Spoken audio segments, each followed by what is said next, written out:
Hi everyone, Maria Matarelli here, and I am with Armando Leduc, and we are at the KYA KLUB here in Las Vegas. How are you doing today, Armando? Fantastic. I love it here. I appreciate you having me here. And what you've built here is really, really cool. Oh, thank you. Well, there's about to be more cool stuff happening in addition to our monthly events, so stay tuned on that. You're in Vegas this week Yes. for a conference, and you're also launching something pretty amazing today. Can you tell us about this project? It's finally happening. Life on Bourbon. It's a sitcom dramedy I wrote, kind of a la Entourage meets Suits meets 30 Rock, because it's a little ridiculous, which is my life, right? Business and ridiculousness, which I love so much. And so I wrote this project, man, back close to 20 years ago when I was an MC and a DJ on Bourbon, and I was pursuing my acting career really hard. And so I wanted a story that I could star in that could like launch my acting career.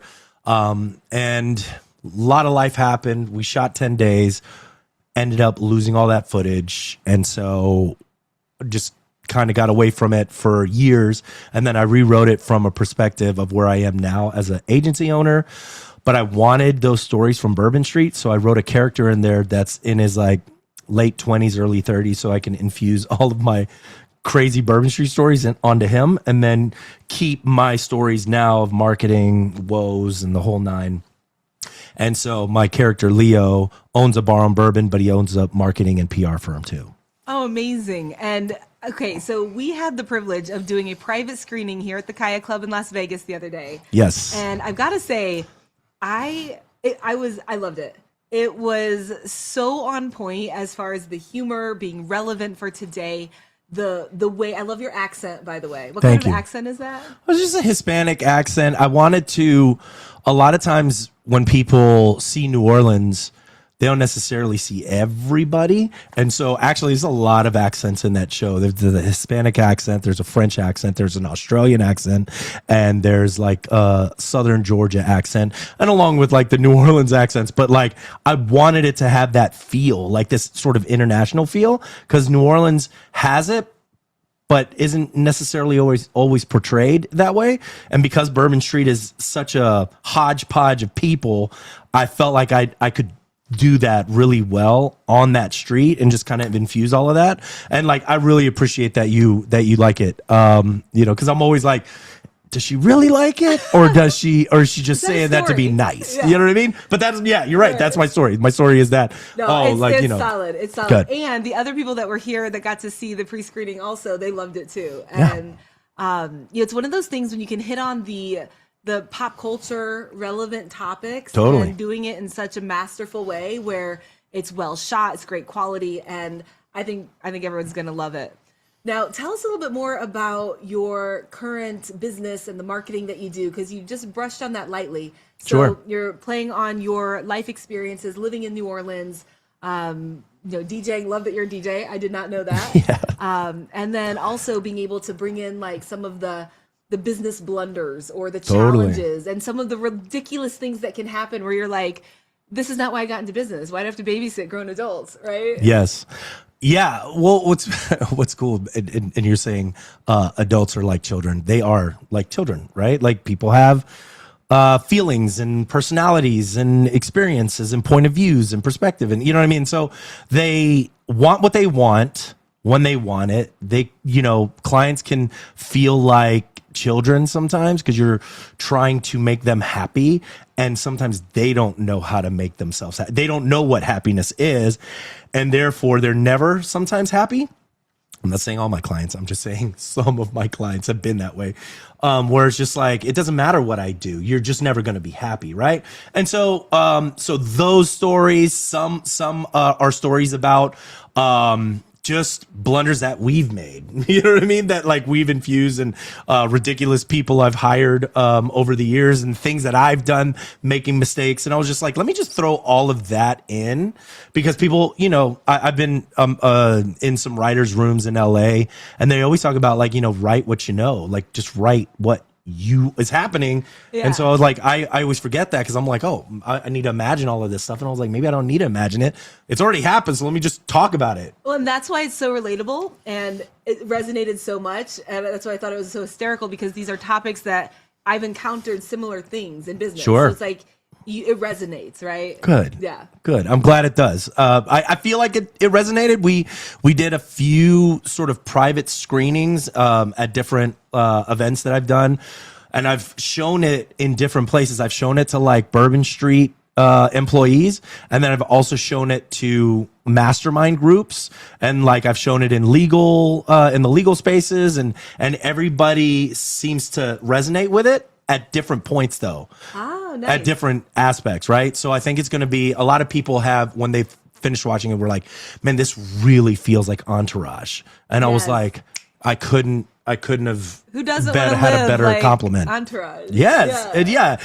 I think people love that show so much because it was this feeling of being a part of a group, right? Even in adulthood, that like kind of stayed together and they were like doing knucklehead stuff. You know what I mean? And so in this, if you've ever worked on Bourbon, you understand that there's a lot of Peter Pan syndrome. Like nobody wants to grow up on Like Bourbon. Vegas. Like Vegas, right? Like nobody wants to grow up. And so you've got these like 40, 50, 60-year-olds that are like musicians on Bourbon that play all the time, and and people are just in play mode, right? So it's like, it's not so serious. I think that's why people love coming to Vegas and they love coming to New Orleans, because they can let go. Like people need just to let go, and New Orleans and Vegas have that ability to just like kind of let people relax and just, and just let loose. And that's when you have that environment on Bourbon Street, like all bets are off, right? Oh, like that's when chaos erupts. And so a lot of times when you're working with people on Bourbon Street and you kind of going through the fire, you're going through the war, and at the end of the day, you're all like, holy shit, I got to go and grab a drink, right? And so you go to the bar around the corner, and and you just talk about the night, kind of release a little bit, and then boom, you're back at it at like 2-3 o'clock in the afternoon, working till like 5-6 o'clock in the morning. It was and rinse and repeat. Well, that's amazing. So Life on Bourbon, excited for all of you guys to see it as well. Fantastic show. It's a series. It's going to be releasing new episodes every week. Every week. Yes. And so, Armando, tell us a little bit more. So we talked a little bit about Life on Bourbon, a little bit about the relatable things in business. Tell us more about what your business is currently up to and what brought you to Vegas. So we've been a videography company since 2012. And we started working in the legal space about 2020 and started helping people with their personal brands. So specifically attorneys, but we've worked with consultants and business owners. And basically we'll come in and we'll shoot content for them. We'll create a podcast for them. And what we found was there's two tracks to what we offer, right? We can help people with authority building, creating personal brands, and people love to hire us for that. Our second track is more about B2B, lead gen, creating more lead flow, because I think a lot of people are trying the meta ads and they're trying all of these different things, and it's kind of not working. And I'm coming back to the fact that it's just relationships, like business is relationships.